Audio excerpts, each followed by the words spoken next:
So Tomb Raider Anniversary still stands weird to Tomb Raider fans because some fans really loved it since it brought the series back to a more calm and non-action approach, unlike Legend. And other fans just hate it because of how the core game is shifted from the past, and especially from the one it tried to remake. I recommend that you watch at least my Tomb Raider Legend video because these two games are almost identical in terms of problems, or better yet, just watch my whole Tomb Raider reviews. But it's your choice if you're not interested in comparison. Okay, grab yourself coffee, a snack or something, and let's go.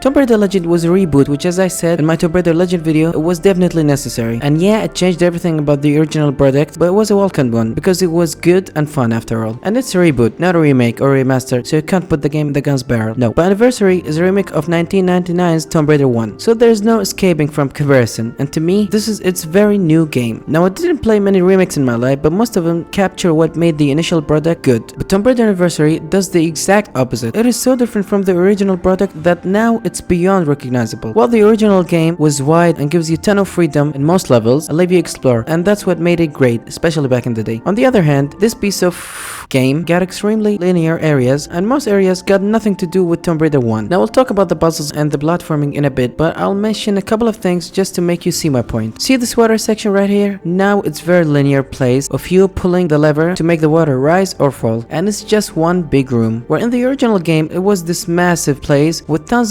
of rooms that you can get lost easily in, and it wasn't the best levels in the game either. You remember the good old Maris Palace or something? Yep, the one where you turn Lara gold. Now in the original game it was this big level that required you to do extremely difficult platforming, and the very satisfying puzzles were present in that level. You had to think to even open the doors. Now how does that level look in the so-called remake? It's a piece of shit little place that has 3 extremely unconnected paths, and how to open the doors? Pull this lever here only. Yep, I think that's enough. I could wrap the whole video now. So in many, and some might say every single aspect, this is the jailed version of Tomb Raider 1. Do what you are told or close the game and play the OG one. Definitely not gonna download the Tomb Raider 1 remaster right now. Definitely not. So not much for a remake, and this is in fact a demake.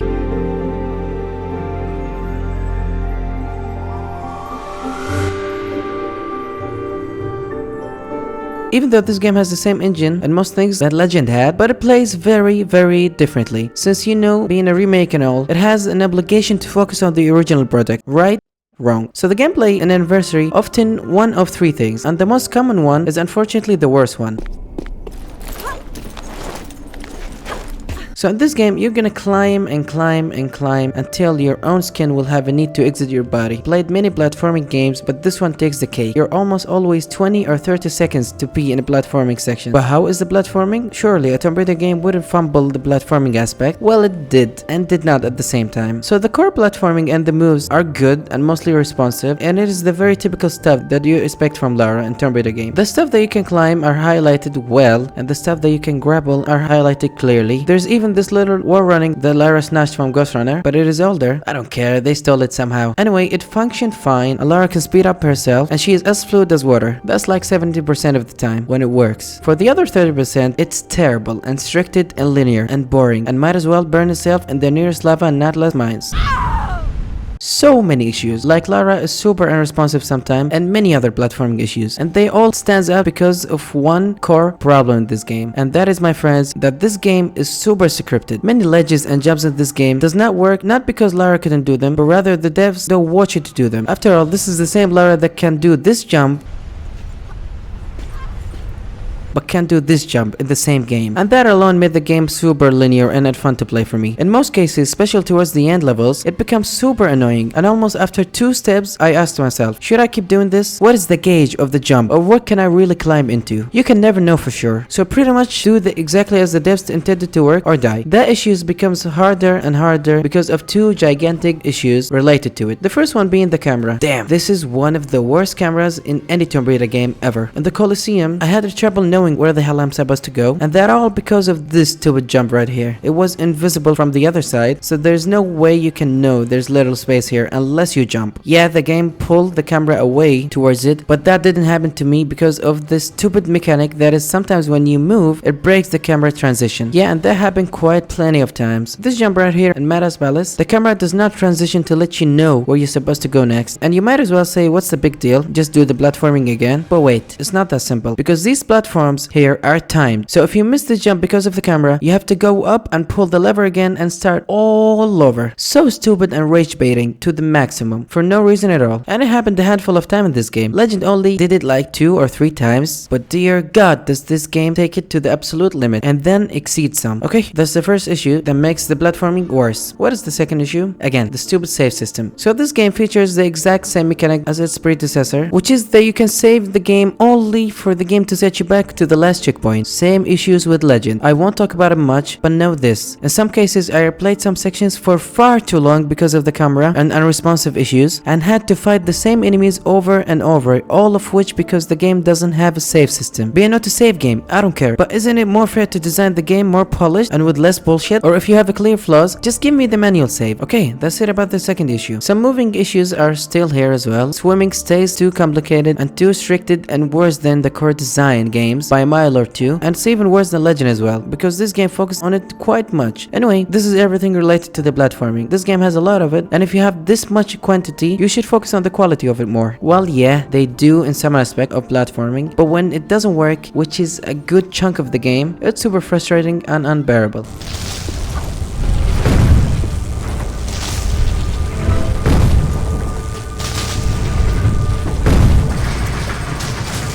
Okay, the second big thing is Tomb Raider 1, so stay loyal to the formula and you should be good to go, or so is supposed to happen. If they didn't change 99% of the puzzles and remake them, honestly, you can change the puzzle and make them harder and I wouldn't complain. But this game make them super easy and more linear, that now they straight up just suck. It's too much of a Legend style of just focusing on the platforming to be a good Tomb Raider 1 game, and it's too much of Tomb Raider 1 to be all out and as enjoyable as Legend. It stucks between the two and does neither games justice. So most of the puzzles give you that illusion of freedom, when in reality most likely there's always one right path, and this linearity killed the game for me. Don't get me wrong, the stuff that they upgraded are valid and fit the new gamers more, but it's because they made it too mainstream for Tomb Raider fans to enjoy. Finishing a puzzle instantly is not on my do list while playing something like Tomb Raider. No, let me think or something. There's one where I actually liked, and that is where you had to see the painting with holes, but you don't know the right holes, so you had to check it from a close painting near it and do them. Excellent work. Also, of course, many of the bullshit puzzles from Tomb Raider 1 are no more, but that rarely was how I felt, because Tomb Raider 1 has amazingly connected world where everything is connected and made sense, not just proceeding from room 1 to room 2. By Anniversary, more times than none, they were unconnected puzzles. Finish puzzle 1 to open the door to puzzle 2, to open the door to puzzle 3, go to hell. So in conclusion, super easy, which made it unfun, and that's for like 95% of the game. The other 5% are like 2 very hard puzzles in the water level, which consist of you wasting your time with water levels that you have to pull and push with no real shortcuts, so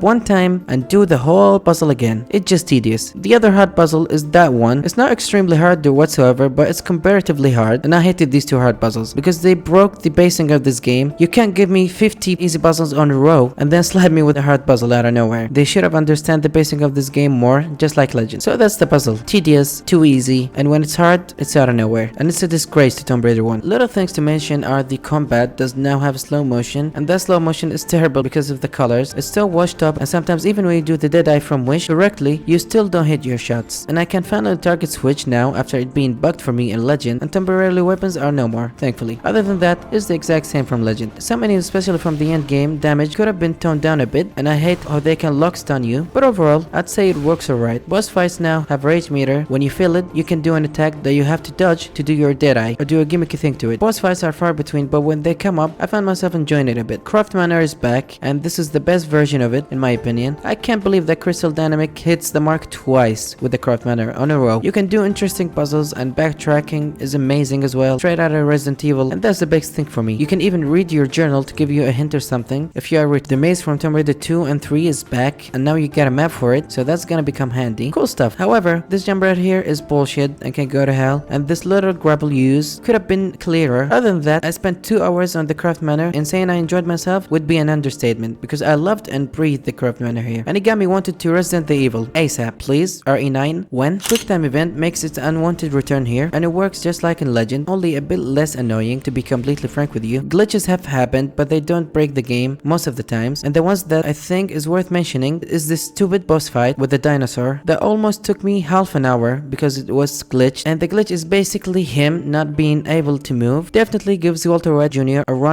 walk for his money. And this bridge right here is glitched as well. It's supposed to come down as a grapple it, but couldn't, so I had to use the manual aim for it, and that's it. The gameplay for this game sometimes can work fine and sometimes it won't. When it won't, it's your worst Tomb Raider game, with the stuff that will make you mad and want to spit on the game. When it works, is that linear puzzle game which you'll platform 24/7 as the dev intended. Otherwise,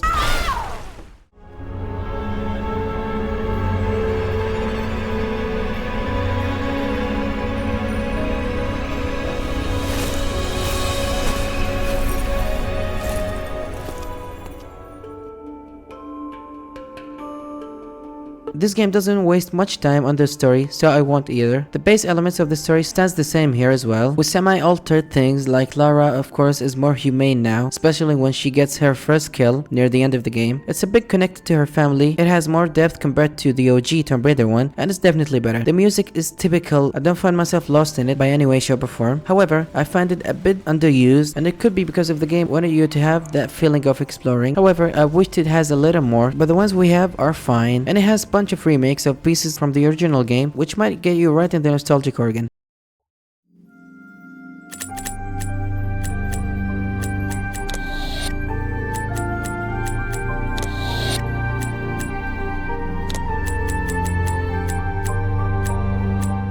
Graphically, it was a cross-gen game, so it could seem inconsistent sometimes, but overall, it looked alright and some places looked beautiful. I don't like how the color saturation is almost maxed out. It made the game look unalive and mostly dusty and boring looking. Some stuff like these blades are harder to see because of the motion blur, which I have a feeling that's gonna kill the experience for some people. What? Turn it off. I wish. Turning it off is a no-go in this game, unfortunately. I even downloaded a whole mod to remove it, but it came to no avail. And sometimes it made my head dizzy. So yeah, the presentation is alright in this game. Nothing to write home about, but works fine enough for it to just be good looking, with the glitches and bugs being as less as possible, unlike Legend.